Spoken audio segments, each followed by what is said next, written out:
This is precisely the problem. For the first time, State House is occupied by a person who will lie continuously without batting an eyelid. Who will tell Kenyans one thing and do another, even when he sacked his entire cabinet. In Kenya's political arena, few rivalries have been this intense and consequential as the ongoing clash between President Wiliam Ruto and Karua.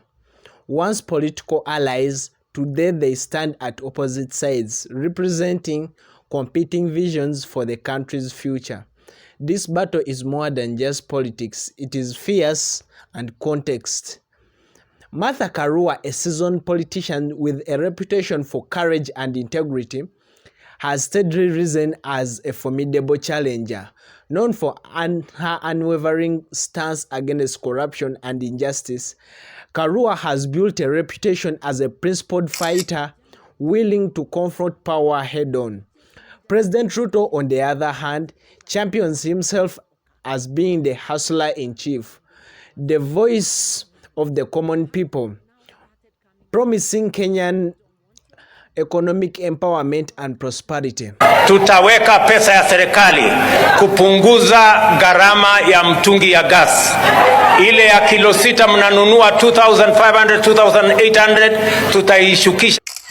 But behind the slogans lies a brutal context of ideas and leadership. Karua has repeatedly challenged the president's narrative, exposing cracks in his administration and policies and promises he made to the Kenyans. During a parliamentary session in late 2023, Karua delivered a scathing rebuke, accusing the president of mismanaging the public resources.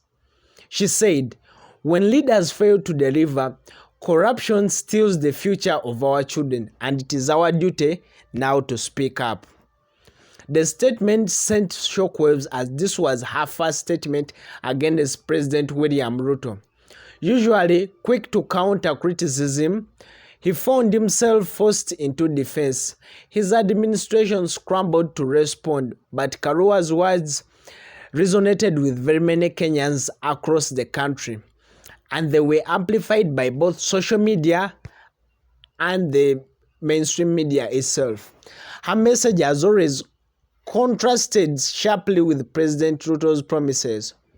While Ruto continued to speak of economic growth and bottom-up development, many Kenyans saw the little challenge in their daily lives.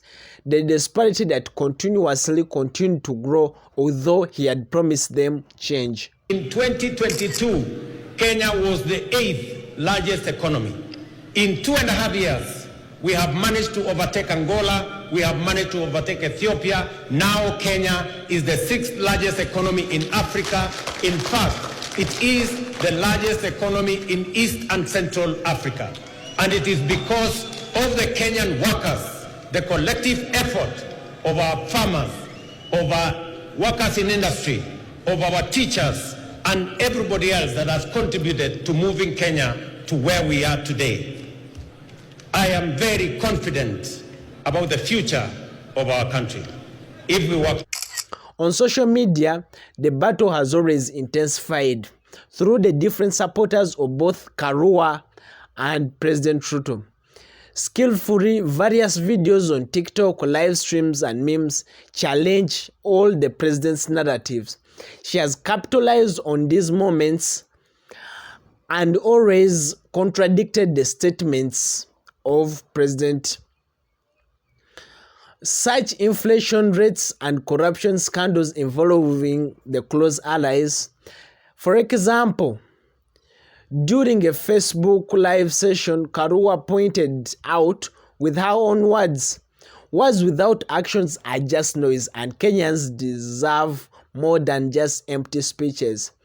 The phrase was rallying towards the people that are crying and the opposition supporters, echoing again across all digital platforms. Meanwhile, Ruto's online presence faced mounting criticism. His carefully curated image as a man of the people has been tarnished throughout these years by the different viral exposes and relentless scrutiny. But Martha Karua's fight is not limited to the Kenyan borders only. Who will tell Kenyans one thing and do another? Even when he sacked his entire cabinet, he had promised he's cleaning up. He brought more of the same. And the story continues. Kenyans, we are on our own. And we have to use the sovereignty that is entrenched in the Constitution, the sovereignty of the citizen, to change this situation. And I do remember that the call of the Gen Z was transparency and accountability. And I want to say that I'm glad the seeds they sowed, unfortunately watered by the blood of the Gen Zs, are germinating, because now the religious leaders, and especially the Christians, because that's where Harambes occur. I haven't heard. Recently, she took on some of President Ruto's closest regional allies.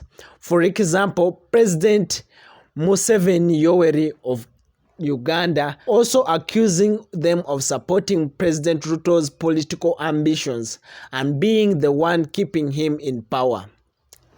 Karua has openly supported Uganda's biggest opposition leader, Dr. Kizza Besigye, a long-time challenger of President Yoweri Museveni's regime. Known for his courage and the face for political repression, in her political support, she emphasized the solidarity, even moving to Uganda to be there for his trial as he was arrested by President Museveni. The fight for democracy knows no borders, and supporting those who stand for justice, like my brother Kizza Besigye, strengthens the cause across East Africa. These are her words against President Museveni. Her stance against the authoritarian grip of Museveni, combined with her backing of Besigye's calls and democratic reforms, has intensified her confrontation against injustices throughout East Africa. Do not come to do this in our forums. Even though it's not everyone 100%, that echoes the calls of the Gen Z when they were saying occupy the churches. Right. It is not 100%, but it's beginning. If you listen to the conversation with the people and the conversation we have to have so that we can, as a people, elect good leadership, is the role of money in Kenyan politics. Do we want to continue with transactional politics, which makes us get the worst of the worst? Is it about money? If your church is given 20 million and promised 100, will that transform your access to health, your children's access to education? Will it transform your security, the core things that a state must look after, or your cost of living? Those are the questions. So what we need from leadership is not money. We just need their service. And we have to ask, who then should fund our policy?